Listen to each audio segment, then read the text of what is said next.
Offices के बहुत ही वरिष्ठ विधायक, पब्लिक अकाउंट्स कमेटी के चेयरमैन भाई हरविंदर कल्याण जी, विधानसभा के सचिव भाई आर के नांदल जी, आज के इस कार्यक्रम में उपस्थित सभी हमारे विधानसभा के अधिकारीगण, कर्मचारीगण तथा उपस्थित सभी पत्रकार बंधुओं, छायाकार बंधुओं, सर्वप्रथम मैं आप सबको डॉक्टर भीमराव अंबेडकर जी की जयंती के अवसर पर हार्दिक बधाई देता हूं, शुभकामनाएं देता हूं।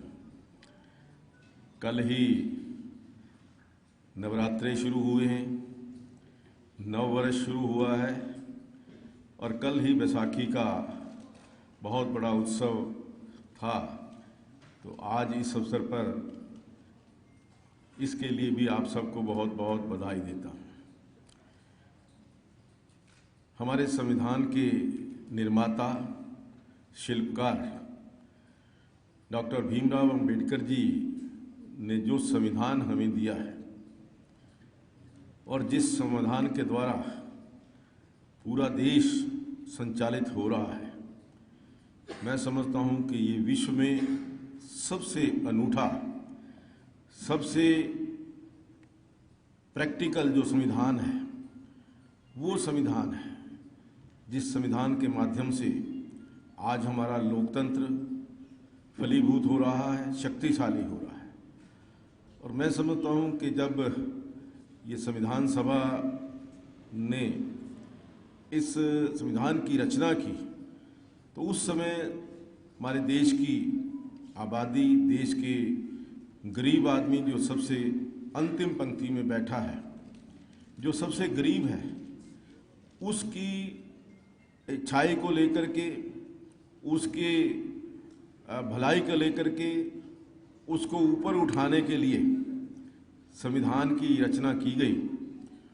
और हमारे जितने भी पुराने हमारे आदरणीय प्रधानमंत्री हुए हैं या आज भी जो हमारे देश के यशस्वी प्रधानमंत्री हैं, आदरणीय श्री नरेंद्र भाई मोदी जी, इस संविधान का पालन करते हुए अंतिम पंक्ति में खड़ा हुआ व्यक्ति, जो पंक्ति के अंतिम छोर पर खड़ा हुआ व्यक्ति है, उस व्यक्ति को कैसे बराबर किया जाए, कैसे अपने साथ जोड़ा जाए।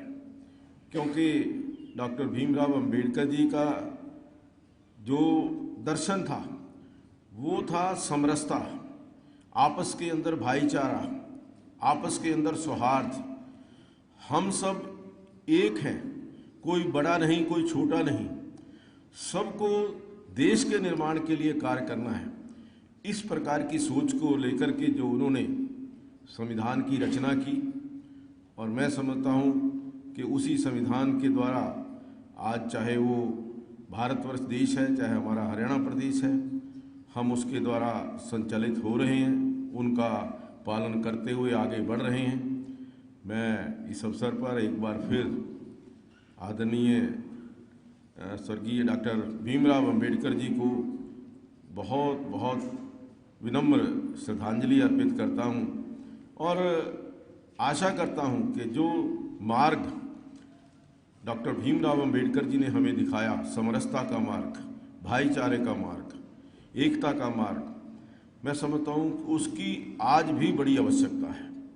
हम सबको अपने देश को आगे बढ़ाने के लिए मिलकर काम करना है। इतना ही मेरा आपसे नम्र निवेदन है। बहुत बहुत धन्यवाद।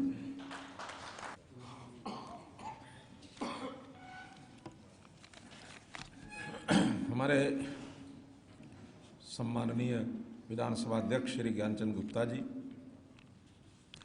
यहाँ उपस्थित हमारे विधायक श्री हरेंद्र कल्याण जी, विधानसभा के सचिव श्री आर के नांदल जी, उपस्थित सभी सज्जन वृंद, भाइयों बहनों, आज 14 अप्रैल ये दिन एक प्रकार से हमारे देश के संविधान निर्माता डॉक्टर बाबा साहब अम्बेडकर, उनके जन्मदिन के नाते, उनकी जयंती के नाते से हम पूरे देश भर में मनाते हैं। उनका जन्म 130 साल पहले जब देश गुलाम था, मध्य भारत के महू नाम के एक छोटे से स्थान पर हुआ था। आगे चल करके उन्होंने शिक्षा में उच्च कोटि की शिक्षा प्राप्त की, विदेश भी गए, लॉ की डिग्री ली और लॉ के एक प्रकार के विधि के एक बहुत ही उच्च कोटि के एक प्रकार से ज्ञाता वो बने। एक विधि विश्वविद्यालय के वो वाइस चांसलर भी रहे, रामजस कॉलेज दिल्ली यूनिवर्सिटी के वो गवर्निंग बॉडी के अध्यक्ष रहे और ऐसा माना जाता है कि देश में सबसे ज़्यादा अगर कानून की, उस समय का जो कानून था, अंग्रेज सरकार का कानून था, उसका अध्ययन उन्होंने किया और बहुत सी चीज़ों का ऐसा उनको ध्यान में आया कि ये चीज़ें अपने देश की आज़ादी मिलने के बाद कैसे कैसे इसमें परिवर्तन करेंगे। बहुत लंबे समय से वो इस लड़ाई को लड़ रहे थे, शिक्षा के माध्यम से लड़ रहे थे और शिक्षा के प्रति इतने आग्रही थे कि वो कहा करते थे कि हर व्यक्ति को, कितना ही वो कमज़ोर व्यक्ति है, कितना ही वो भूखा और प्यासा व्यक्ति है, लेकिन शिक्षा के प्रति आग्रह उनका इतना था, वो कहते थे अगर आपके पास 2 रुपये हैं तो आप 1 रुपया खाने के लिए रखो, रोटी के लिए रखो, 1 रुपया शिक्षा के लिए रखो, उसकी चाहे कोई किताब खरीद लाओ, पढ़ाई में लगाओ। पढ़ाई का, अध्ययन करने का शौक इस बात से भी पता लगता है कि उनका एक घर में निजी पुस्तकालय था और उस निजी पुस्तकालय में कहते 50,000 पुस्तकों का संग्रह था और देश और दुनिया के निजी पुस्तकालयों में उस समय का वो सबसे बड़ा पुस्तकालय था। कितना उनकी लगन, ज्ञान के प्रति लालसा ये रही होगी। ऐसे ही डॉक्टर अंबेडकर कोई चलते चलते संविधान सभा के अध्यक्ष हमारे संविधान सभा के अध्यक्ष बन गए, ऐसा नहीं है। बड़ा सोच समझ के देश की आज़ादी के निर्माताओं ने, आज़ादी लेने वालों ने, देश के निर्माताओं ने उनको संविधान बनाने की जिम्मेदारी दी। सबके विचार लिए, सबके विचार लेने के बाद एक आदर्श संविधान कैसा हो सकता है इस देश की आज़ादी के बाद में, हर वर्ग का ध्यान रखा, समन्वय बैठाया, संघर्ष का रास्ता नहीं बताया। समन्वय चाहिए, गरीब हो अमीर हो उसमें भी समन्वय चाहिए, मजदूर और मालिक उसमें भी समन्वय चाहिए, छोटे और बड़े उनमें भी समन्वय चाहिए, गांव और शहर उसमें भी समन्वय चाहिए। खास करके लोगों को अधिकारों के साथ साथ कर्तव्य भी होने चाहिए, इसके बड़े आग्रही थे। ये ठीक है कि शुरू शुरू में संविधान के अंदर कर्तव्यों की बात उस समय नहीं लिखी गई, बाद में शेड्यूल डाल करके और डायरेक्टिव प्रिंसिपल्स के नाते कर्तव्यों की बात कही गई, लेकिन उनका सपना था ये। जब संविधान के अंदर 370 जोड़ने की बात आई, आज तुम जानते हैं 370 क्या है, क्या थी, उस समय उन्होंने विरोध किया था। उनका नहीं, देश का कोई भी हिस्सा उसको इतना विशेष दर्जा नहीं मिलना चाहिए कि वो देश से अलग होने के भाव में ही बाद में जीने लग जाए। मैं समझता हूं कि प्रधानमंत्री जी ने, वर्तमान प्रधानमंत्री ने 370 के प्रभाव को समाप्त करके डॉक्टर भीमराव अंबेडकर को एक सच्ची श्रद्धांजलि दी है। 1990 में जब वो 100 साल के हुए तो उनको भारत रत्न की उपाधि भी मिली। तो इस प्रकार से उनके इस विख्यात जीवन के पूरे इतिहास में इस देश की राजनीतिक एकता, क्योंकि संविधान एक है तो हम राजनीतिक तौर पर एक है, शासकीय तौर पर एक है, ये अगर देन है तो ये डॉक्टर भीमराव अंबेडकर की है। आज हम हर वर्ष की भांति पूरे देश भर में उनकी जयंती का ये दिन मना रहे हैं। हमने पिछले दिनों में ही विधानसभा में ही जो उनकी प्रतिमा का एक जो लोकार्पण अनावरण किया, चूंकि विधानसभा या लोकसभा यही ऐसे स्थान होते हैं जहां जो आदर्श उन्होंने हमको बताए, सिद्धांत बताए, उन सिद्धांतों के लिए कुछ न कुछ एक फ्रेमवर्क तैयार करने के लिए हम जो कानून बनाते हैं, विधि विधान का निर्माण करते हैं, वो यही स्थान होते हैं, विधानसभा या लोकसभा। तो मैं हमारे स्पीकर साहब को बहुत ही इस बात के लिए बधाई देता हूँ, आभार प्रकट करता हूँ कि हमने विधानसभा में उनका जो चित्र है, उनकी जो प्रतिमा है, उसको लगा करके, और हमेशा उनकी याद बनी रहे। विधायक, कर्मचारी, अधिकारी कोई भी आते जाते रहेंगे तो सबसे पहले अंदर आते ही डॉक्टर साहब की प्रतिमा के दर्शन होते हैं।